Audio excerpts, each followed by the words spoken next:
Hello বন্ধুরা, কেমন আছো সবাই? আশা করি সবাই অনেক ভালো আছো। বরাবরের মতো আমি তারিফ চলে এলাম তোমাদের সবার পছন্দের আমি পদ্মজ উপন্যাসের আরও একটি নতুন পর্ব নিয়ে।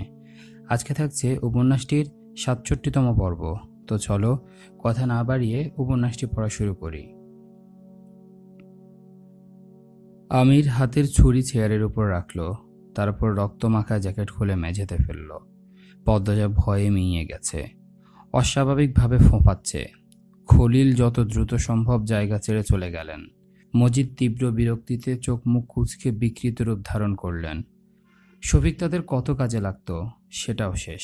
পদ্মজাকে তার শুরু থেকে অপছন্দ। মেয়েটার রূপের আড়ালে তিনি আগুন দেখতে পান, যে আগুন আমিরকে ঘায়েল করে তাদের নিঃশেষ করে দিবে। কিন্তু এই মুহূর্তে আমিরকে কিছু বলে লাভ নেই, পরে সময় করে বোঝাতে হবে। মাথায় অনেক চিন্তা নিয়ে তিনিও জায়গা ত্যাগ করলেন। আমির তার গায়ের শার্ট খুলে হাতের মুখের রক্ত মুছে পদ্মজার দিকে এগিয়ে আসলো। পদ্মজা আমিরের দিকে তাকানোর সাহস অব্দি পাচ্ছে না। সে খুনের দৃশ্যটি বারবার দেখছে। মনে হচ্ছে এই বুঝি আমির তার চোখ দুটি, না ভাবা যাচ্ছে না। পদ্মজা নিঃশব্দে কাঁদতে থাকলো। আমির ছুতেই দূরে সরে যাওয়ার চেষ্টা করে। আমির 2 সেকেন্ডের জন্য থামে, তারপর জোর করে পদ্মজাকে বসালো। পদ্মজার হাত পায়ের বাঁধন খুলে দিল। সঙ্গে সঙ্গে পদ্মজা বিছানার এক কোণে চলে গেল। সে স্থির হতে পারছে না। তার মন শরীর ভীষণভাবে অস্থির হয়ে আছে, মানসিকভাবে ভেঙে পড়েছে। আমির অনেকক্ষণ পদ্মজার ভয় পাওয়া দেখল, তারপর ডাকল, পদ্মজা। পদ্মজা হাঁটুতে মুখ গুজে রেখেছে। সে আমিরের ডাকে সাড়া দিল না। আমির উচ্চকণ্ঠে বলল, তুমি ভয় পাচ্ছ কেন? আমি তোমাকে কিছু করব না। তাও পদ্মজা তাকায় না। তার শরীর বিরতিহীনভাবে কাঁপছে। আমির বিছানায় উঠে আসে, জোর জবরদস্তি করে পদ্মজাকে নামিয়ে আনে বিছানা থেকে। ধমক দেয়, পাজাকোলা করে নিয়ে আসে এফোর ঘরে। এ ঘরটা অন্যরকম, সাধারণ ঘরের মতো। পদ্মজাকে বিছানায় রাখতেই পদ্মজা আমিরকে জোরে ধাক্কা দিল। কিন্তু অদ্ভুত, তার ধাক্কায় আমির এক আঙ্গুলও নড়েনি। আমিরকে পদ্মজার আর স্বামী মনে হচ্ছে না, মনে হচ্ছে দানব। একটা দানব দাঁড়িয়ে আছে সামনে। সে মুক্তির জন্য ছটফট করছে আর কাঁদছে। আমির পদ্মজাকে স্থির করার চেষ্টা করে। পদ্মজা কিছুতে স্থির হয় না। সে তার মাকে খুঁজছে, মুক্তি চাইছে। ভয়ে তার শরীর শীতল হয়ে গেছে। বাঁধ ভাঙা নদীর মতো হুহু করে কাঁদছে। আমিরের ধৈর্য ভেঙে যায়, জোরে ধমকে ওঠে, কান্না থামাও, থামাও বলছি। পদ্মজা কান্না থামানোর চেষ্টা করে, ভয়ার্ত চোখে আমিরের দিকে তাকায়। আমির আসার সময় আরভিদকে দেখেছে। আরভিদের হাতে একটা ব্যাগ ছিল। সে পদ্মজাকে রেখে দরজার কাছে এসে আরভিদকে ডেকে ব্যাগ নিল। ব্যাগে পদ্মজার ঔষধপত্র, শাড়ি, ব্লাউজ, সোয়েটার, শাল রয়েছে। যখন বের হয়েছিল তখন বাইরে লতিফা দাঁড়িয়েছিল। ফরিনা পাঠিয়েছেন পদ্মজার খোঁজ নিতে, নয়তো তিনি খাবেন না, তাই লতিফা বাধ্য হয়ে এসেছিল। আমির লতিফাকে দেখে রেগে যায়। লতিফাও ভয় পেয়ে যায়। তবে আমির রেগে কিছু বলল না, শুধু প্রশ্ন করল কেন এসেছে। তারপর উত্তর দিয়ে দিল, পদ্মজা ভালো আছে। একটা ব্যাগে যেন পদ্মজার দরকারি জিনিসপত্র দিয়ে দেয়া হয়। শেষ রাতে যেন বাড়ির পেছনে অপেক্ষা করে। আর 2 দিন থাকা হবে এখানে। 2 দিন পদ্মজাকে চোখের আড়াল করা যাবে না। লতিফা শেষ রাতে ব্যাগ নিয়ে আসে। আমির লতিফার কথা ভুলে যায়। তারপর যখন মনে পড়ে আরভিদকে পাঠায়। আমির ব্যাগ থেকে শাড়ি, ব্লাউজ বের করে বিছানার এক পাশে রাখলো। পদ্মজাকে বলল, তখন বমি করেছ, এখন আবার রক্ত লেগেছে, পাল্টে নাও। আমিরের কণ্ঠ শান্ত ও স্বাভাবিক। কিছু মুহূর্ত আগের ঘটনার কোনো ছাপ নেই তার মুখে। সে পদ্মজার জবাবের জন্য অপেক্ষা করে। পদ্মজা জবাব দেয় না। তার ফোঁফানো ধীরে ধীরে কমে আসে, ফিরে আসে তার স্থির স্বভাবে। পদ্মজার গাল থেকে রক্ত ঝরছে। আমির তুলায় এনে কিছুটা বিছানায় রাখলো। তার কিছুটা দিয়ে পদ্মজার গালের রক্ত মোছার জন্য পদ্মজার এক হাত ধরে তার দিকে ফেরানোর চেষ্টা করতে চাইল। তখনই পদ্মজা ছ্যাদ করে উঠে দূরে সরে যায়। চোখ বড় বড় করে বলল, দূরে থাকুন, রক্ত ঝরছে তো, আমারটা আমি দেখে নিতে পারবো। পদ্মজা বাকি তুলাটুকু নিজের গালে চেপে ধরল। আমিরের আর কি বলার। সে পদ্মজার সাথে কথা বাড়ানোর সাহস পায় না।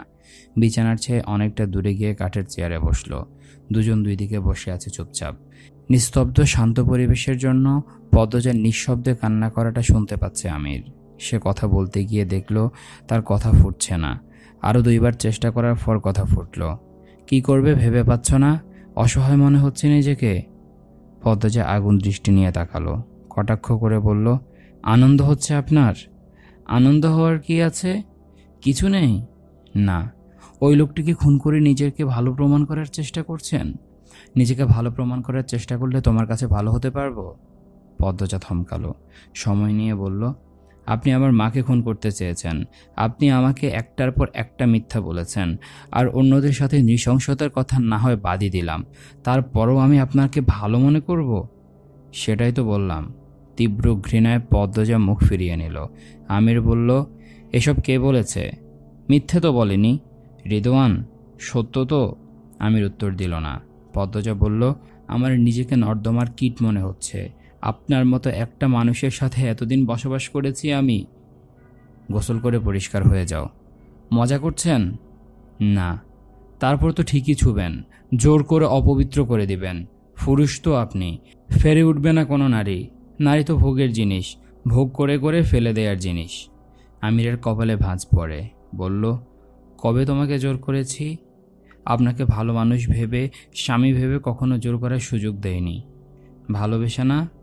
দয়া করে ভালোবাসার নাম মুখে নিয়েন না। আমার রূপে পাগল আপনি। আমার মতো সুন্দর মেয়ে আপনি দুটো দেখেননি, এজন্য রেখে দিয়েছেন।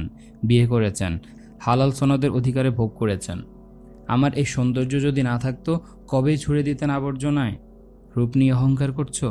পাগল হয়ে গেছো তুমি? তাই করছি। আপনার ভাই রেদওয়ানের মনোরঞ্জনের জন্য আমাকে তুলে আনতে গিয়েছিলেন, নিজের বউকে অন্যজনের ভোগের জন্য আনতে গিয়েছিলেন।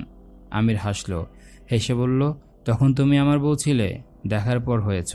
আমিরের হাসি পদ্মজার রাগ আরও কয়েক গুণ বাড়িয়ে তুলল। আমার এই সুন্দর মুখ না থাকলে আমার জায়গায় কি আপনার বিলাসবহুল বাড়িতে হতো, স্থায়ী রক্ষিতা হিসেবে? তোমার মনে হচ্ছে না তুমি বাড়াবাড়ি করছো? তোমার সাথে এমন কথাবার্তা যায় না। আপনি তো আমাকে আমার জায়গায় থাকতে দিলেন না। আমাকে আপনার স্তরে নামতে হবে এখন, নয়তো বাঁচব কী করে? কয়দিন পর তো আমার বন্দির উপর আপনার হাত পড়বে। ব্যবসায় বিপদে পড়েছেন তো। আটপাড়ার মেয়েদের? পদ্মজা আমিরের কথা কেড়ে নিয়ে বলল, জানি আমি, কিন্তু সেই নিয়ম ভেঙে আপনি আমাকে ঠিকই তুলে আনতে গিয়েছিলেন। মেয়ের প্রয়োজনে আমার কোনো বন্দির উপর হাত দিবেন না, তার কোনো নিশ্চয়তা আছে? যেখানে আপনি আমার মাকে খুন করতে চেয়েছিলেন। তোমার বন্দির উপর কখনো কোনো আক্রমণ আসবে না। তুমি খুব বেশি কথা বলছো। শরীরে শক্তির সাথে তো পেরে উঠি না, তাই কথা বলে মাথা খাচ্ছ? আপনার মরে যেতে ইচ্ছে করে না? এত খারাপ কাজ করার পরও নিজেকে ক্লান্ত মনে হয় না এইবার থামা উচিত? আমির মেরুদণ্ড সোজা করে বসল, বলল, অনেক কথা বলেছ, এবার গোসল করে খাওয়া দাওয়া করে আমাকে সুযোগ দাও।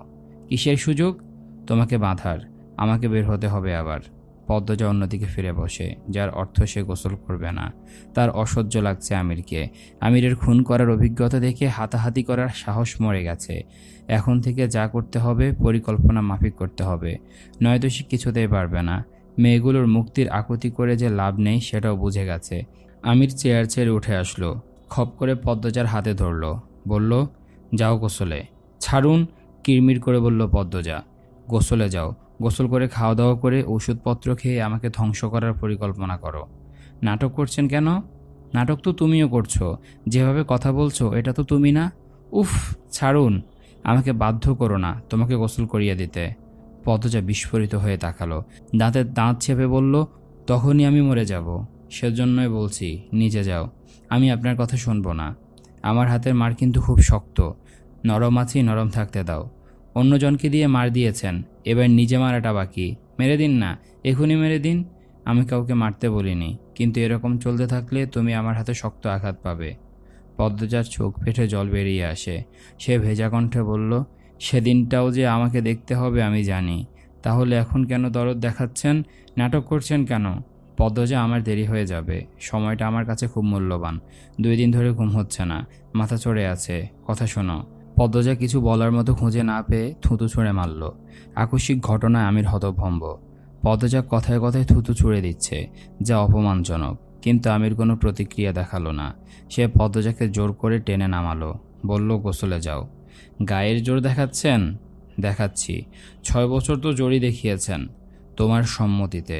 পদ্মজা আমিরের চোখের দিকে তাকালো, শান্ত, গভীর, ক্লান্ত দুটি চোখ। হিংস্রতার বিন্দুমাত্র রেশ নেই। খাড়া নাক, পাতলা ঠোঁটে হালকা গোলাপি চাপ, থুতুনিতে কাটা দাগ, এলোমেলো চুল, কপালে দারুণ দুটো ভাঁজ। উত্তপ্ত চেনা নিঃশ্বাস মুহূর্তে মনে করিয়ে দেয় প্রাণের স্বামীর কথা। কত কত আদর, সোহাগ, ভালোবাসার ছন্দ এই মানুষটিকে ঘিরে।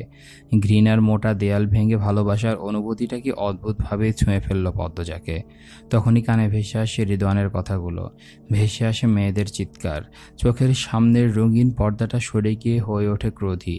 পদ্মজা চাপা স্বরে আমিরকে জানায়, শেষ অবধি আমি পদ্মজাই থাকব। আমির পদ্মজার স্বরে বলল, পারবে না, আমার সাথে তুমি পারবে না। বিশ্বাস করো, গায়ের জোরে বুদ্ধির খেলায় আমার সাথে পারবে এমন মানুষ জন্মিয়েছে সেটা আমি বিশ্বাস করি না। তবে কোনো অনুভূতি জন্মালেও জন্মাতে পারে। আমিরের শেষ কথাটা দেয়ালে দেয়ালে প্রতিধ্বনি তোলে। কোনো অনুভূতি কি তলোয়ারের চেয়েও ধারালো হয়? সত্যিই কি অনুভূতি কারো ধ্বংসের কারণ হতে পারে? তাহলে সেই অনুভূতি পদ্মজা কোথায় পাবে? যে অনুভূতি দিয়ে আমিরকে নিঃস্ব করে মৃত্যুর দুয়ারে পাঠানো যাবে। শেষ হবে 200 বছরের পাপ। আমিরের পদ্মবতী হয়ে উঠবে শুধুমাত্র পদ্মজা। এই ছিল আজকের পর্ব। কেমন লেগেছে তোমাদের অবশ্যই কমেন্ট করে জানাও। পদ্মজার পরবর্তী প্ল্যান কি? সে কি পারবে মেয়েগুলোকে বাঁচাতে? এই পাতালপুরের পাপ রাজ্য থেকে কি পদ্মজা নিজেকে বের করে আনতে পারবে? যদি বের করেও আনে, সেটি কিভাবে, তা জানতে পারবো পরবর্তী পর্বগুলোতে। ততক্ষণ পর্যন্ত সবাই ভালো থাকো, সুস্থ থাকো। আজকের মতো আমি তারিফ এখানে বিদায় নিচ্ছি। আল্লাহ হাফেজ।